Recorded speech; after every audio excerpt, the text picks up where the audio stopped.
టీఎస్పీఎస్సీలో ఉద్యోగాలు ఇప్పిస్తామంటూ విజయవాడ కేంద్రంగా డబ్బులు వసూలు చేస్తున్న ముఠా గుట్టురట్టు చేశారు. నార్త్ జోన్ టాస్క్ ఫోర్స్ పోలీసులు వెహికల్ ఇన్స్పెక్టర్ల ఉద్యోగాలు ఇప్పిస్తామంటూ మోసం చేస్తున్న 4 వ్యక్తుల్ని రెడ్ హ్యాండెడ్ గా పట్టుకున్నారు.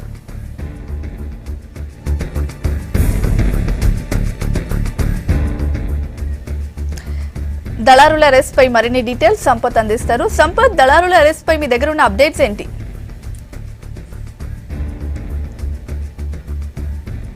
రాష్ట్రం ఏర్పడిన తర్వాత టీఎస్పీఎస్సీలో పారదర్శకంగా ఉద్యోగాలకు సంబంధించిన వ్యవహారం కొనసాగుతుందని పదే చెప్తున్నారు. దాంతోపాటుగా చాలా ఉద్యోగాల నోటిఫికేషన్ ఈ మధ్యనే రిలీజ్ అయింది. దీన్ని ఆసరాగా చేసుకున్న కొంతమంది దళారులు గతంలోనూ మేము ఉద్యోగాలను బ్యాక్డోర్ నుంచి ఇప్పించాం, లక్షల రూపాయలు ముట్టజెప్పండి, ఉద్యోగం వచ్చిన తర్వాత మిగతా డబ్బును ముట్టజెప్పండి అంటూ ఒక అగ్రిమెంట్ను కుదుర్చుకొని మరి ఒక ఆఫీస్ను ఏర్పాటు చేశారు.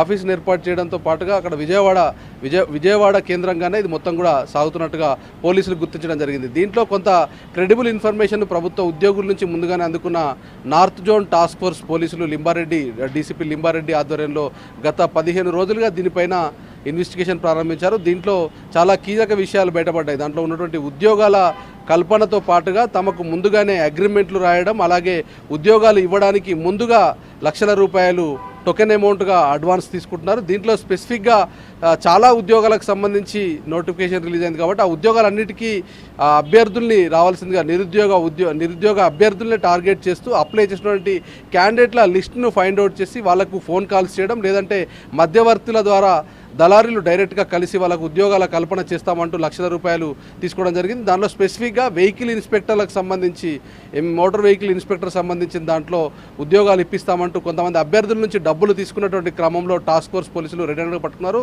విజయవాడ కేంద్రంగా నడుస్తున్నటువంటి ఈ దళారీ దందా మొత్తం కూడా హైదరాబాద్లో ఒక ఆఫీసు, అలాగే విజయవాడలో ఒక ఆఫీసు తెరిచినట్టుగా పోలీసులు ఫైండ్ అవుట్ చేశారు. రెడ్ హ్యాండెడ్గా పట్టుకున్న తర్వాత 4 నుంచి పూర్తి స్థాయిలో సమాచారం సేకరిస్తున్నారు. ఈరోజు బహుశా సాయంత్రం వరకు దీనిపైన ప్రెస్ మీట్ పెట్టే అవకాశం కూడా ఉంది. ఏదేమైనా నిరుద్యోగ అభ్యర్థుల్ని ఆసరాగా చేసుకున్నటువంటి ఇలాంటి దళారీలు పూర్తి స్థాయిలో మార్కెట్లోకి దిగబడుతున్నారు. అడ్డగోలుగా డబ్బుల వసూలు చేస్తూ ఉద్యోగాలు ఇప్పిస్తున్నటువంటి ఒక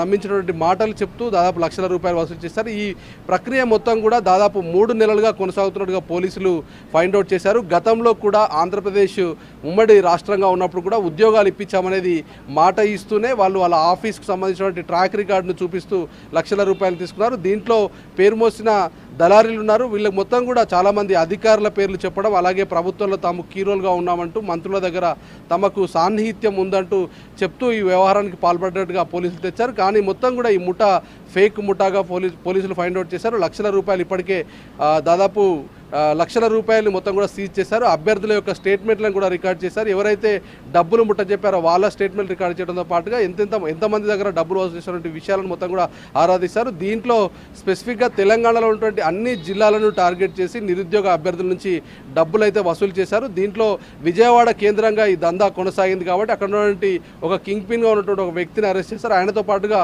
మరో 3 వ్యక్తులు, మొత్తం 4 వ్యక్తులు ప్రస్తుతం టాస్క్ ఫోర్స్ పోలీసులు అదుపులో ఉన్నారు. వాళ్ళ దగ్గర నుంచి పూర్తి వివరాలు తెలుసుకున్న తర్వాత దాంట్లో డబ్బు ఎంత రికవర్ అయింది, అలాగే ఈ మోడస్ ఆపరెండి ఎలా ఉంటుందంటే విషయంపైన పూర్తి స్థాయిలో సమాచారం ఇచ్చే అవకాశం ఉంది. Okay, thank you Sampath.